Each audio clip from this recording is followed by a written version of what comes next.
Candace Owens absolutely lied during that debate. Now, I know you're asking, hey, Intel guy, which time? She lied so many times.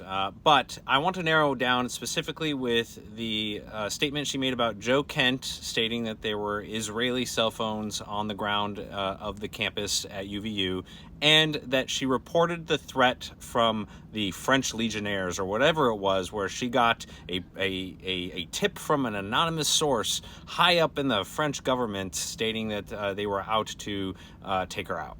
Now, the first one is super easy to debunk because all you have to do is look, and you will never find Joe Kent stating that that was indeed a fact on the ground. The closest he gets is stating that there was a foreign nexus.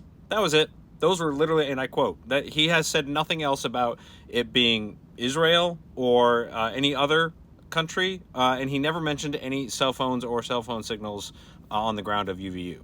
Everything else was left open to interpretation, which is exactly what Candace does and what her followers eat up every day.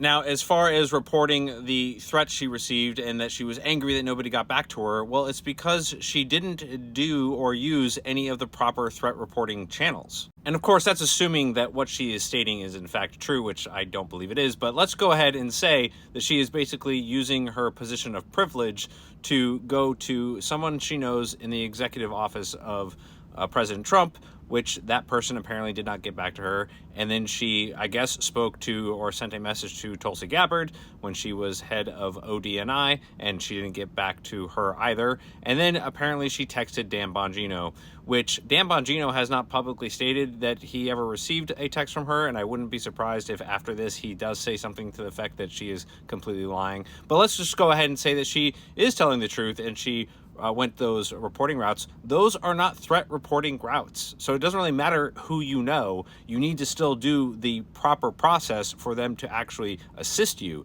And so she should have known, like many average citizens do, that whenever you receive a threat to your life, you either go call 911 or you report it to the Department of Homeland Security tip line, or you report it to the FBI's tip line, which we all fundamentally know that those avenues exist, and she didn't use them. Why? Because she's probably lying.